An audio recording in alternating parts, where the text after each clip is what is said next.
right, without further ado, I will introduce our first group of speakers. This is for the Zero Waste Youth Conversions. Alina Lalor recently graduated from the University of California, Berkeley with a degree in environmental science. Greg Dudish will also be joining her, and he graduated from the University of Texas at Austin in 2011 and moved to California in 2013. Dennis Uyat, did I get that right? All right.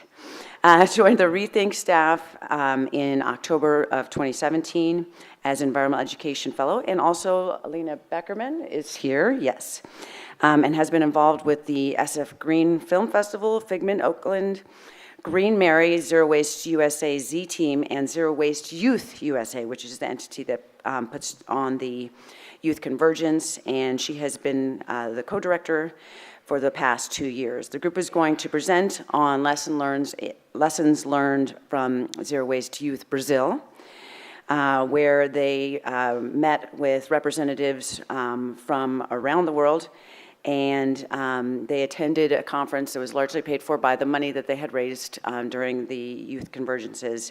So they're going to be talking about the similar challenges that are faced for zero waste movements throughout the world, and the connections they made as they continue to build on an international zero waste movement. Please welcome to the stage Zero Waste Youth Convergence.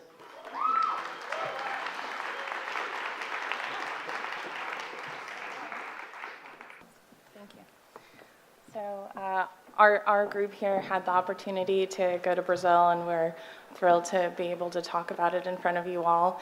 It gave us a chance to meet with some amazing people. So my name is Alina. I'm Allie. Greg. I'm Dennis. And we're going to first tell you why we went to Brazil. Zero Waste Youth initiated as an idea in Brazil with Rodrigo and his daughter Jessica, and Ruth and Leslie had the opportunity to connect with these wonderful people in Brazil, and so did we. So we had a chance to meet Rodrigo and his youngest daughter Sabrina, who was the initiator of Zero Waste International meeting this year. As a result, Zero Waste Youth formed in 2013, and here in 2017, we had a chance to join forces and come together for a really amazing event that was part of Zero Waste Week in Brazil, where we got to meet some really exciting individuals. We'll talk about some of those, and we'll share some of the experiences that we had and the connections that we made, both with leaders in the industry as well as some of the youth. So the place where we were is called Florianopolis, which is a small island off the coast of Brazil, and it's in Santa Catarina, which is a small state that is about 2 hours south of Sao Paulo. And it was really this incredible opportunity to connect, to share ideas, both what we have learned over the years forming Zero Waste Youth USA here, and hear some of the local challenges and global challenges around the world.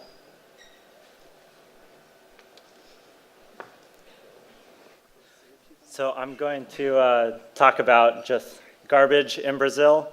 As probably most of you guys here, half of the pictures of my phone are just of trash. So I am going to share my pictures that were on my phone with you guys so you can see what trash looks like in Brazil. So first of all, source separation.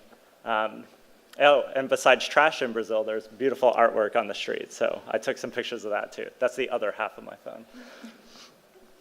So when we were walking around Brazil, you see that the way they do recycling is through four different bins. So this is like back in the 90s in San Jose or other places where they're trying to source separate it. So that does indicate that that behind the scenes there's not as much mechanized or it's not capital intensive on how they recycle.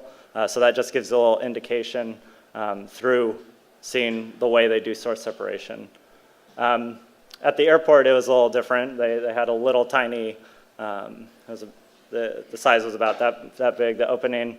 And I guess that they went through and sorted it because labor is a bit cheaper there. But I wasn't exactly sure what was going on there. And then here I'm totally confused because I'm trying to figure out what to do at the conference. And then there's the other half of it is collection. This was in front of somebody's house, at a gate in front of their house. I thought it was good for collection.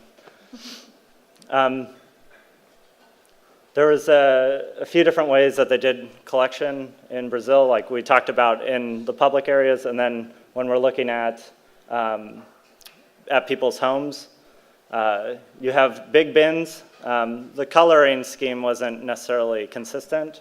And then the bins were also chained down to the ground, so I'm not really sure how it got into a truck, but maybe they did it some other way. But this mustard-colored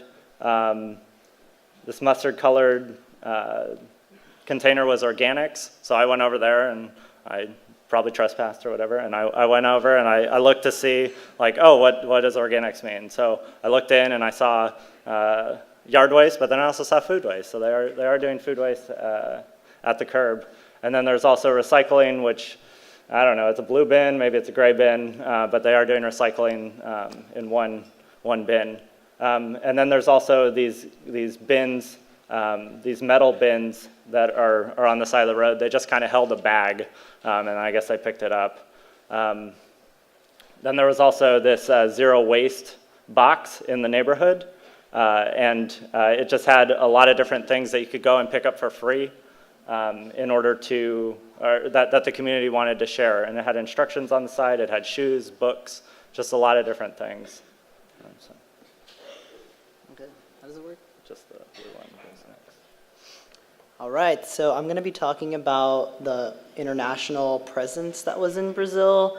There were people presenting from Sweden, Germany, Portugal, Australia, New Zealand, Colombia, Chile, and most of the participants were from Brazil, but all over Brazil. So they were coming from, there was a contingent from São Paulo, there was another group from Recife, which is on the northeast coast of Brazil, Rio de Janeiro, and I got to present on behalf of Rethink Waste and talk about the materials recovery facility and transfer station that we have, which is more machine intensive, and made it into a conversation with the people who came and attended. There were some people from Germany who were talking about how it's kind of similar, it's very capital intensive, lots of machines, whereas in Brazil, they rely more on catadores, which are the Brazilian waste pickers who are picking recyclables out of landfills. And it's pretty remarkable because they have a very similar recycling rate, even though it's extremely labor intensive and also very dangerous. And then when I told them that in the United States it was illegal to go to landfills to pick out recyclables, they all gasped collectively. They were like, whoa, like really?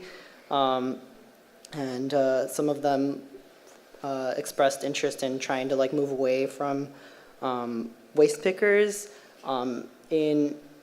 In some of the presentations, they were saying that Africa is really leading the way in plastic bans.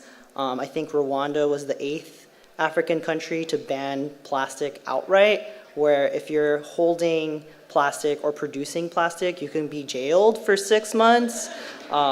So go Africa, you know? I just wanted to end with this picture of a Tesla coil.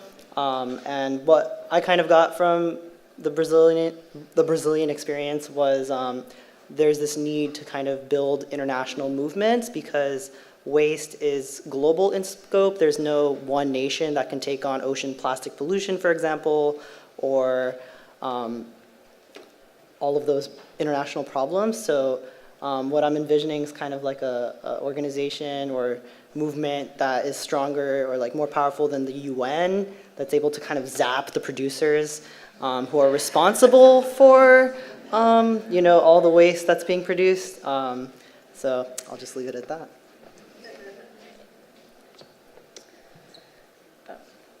So this conference that we went to was really just the tip of the iceberg for an entire Zero Waste Week in Brazil, Semana Lixo Zero. And this was in 30 plus cities across Brazil, so I was able to go to a few of those cities. One of my favorite events was the beach cleanup we had in Florianopolis, and this idea we brought back to the US and our own youth convergence as a community building activity, which was I thought, very successful.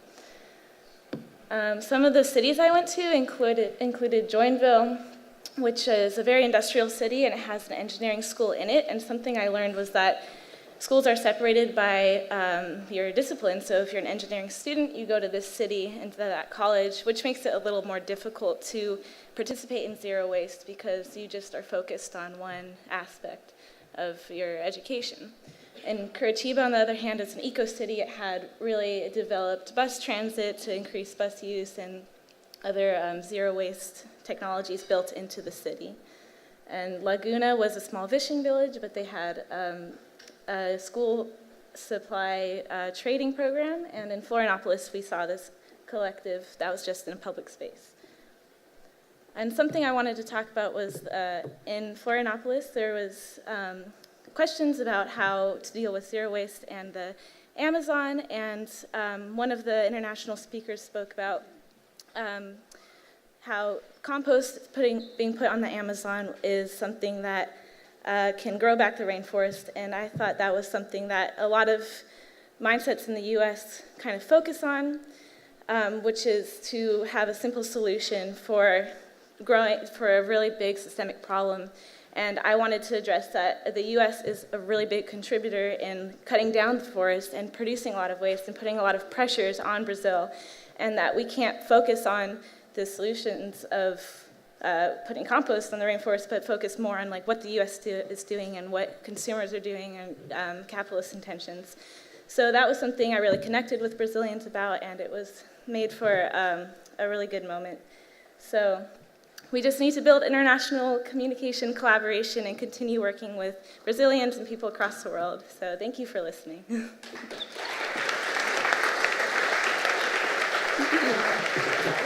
So we do have a little bit of time for Q&A, and we're going to try something a little different this year. Tomer has a mic. We're going to try to get the questions on mics. So, questions for the Zero Waste Youth USA and the organizers of the Youth Convergence. Rebecca. So if it's not in the mic, just repeat the question. How many people went to the international meeting? So it was the four of us, and it was, I'd say, a couple of hundred people that were there in the audience. It was a university, so it filled a nice auditorium. Can't hear? Okay. A couple hundred people. That's what that answer was. Is there another question? Right over here. I don't think the mic's going to work.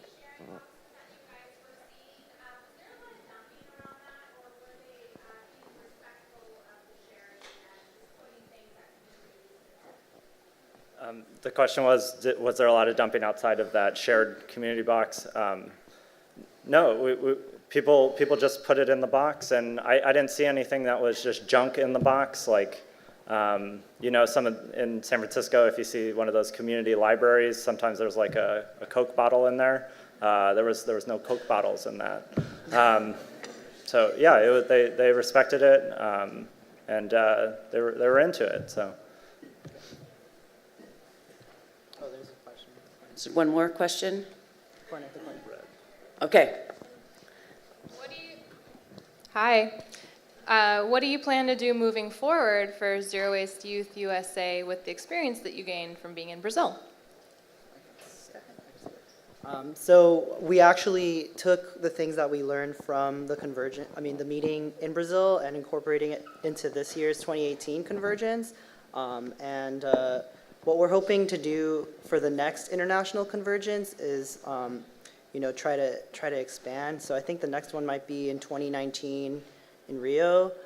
So the Brazilians have contacts with Zero Waste Philippines, with Hong Kong, Zero Waste Hong Kong, and there's all kinds of groups around the world. So we're hoping to keep that communication and connection. All right, thank you. Another round of applause.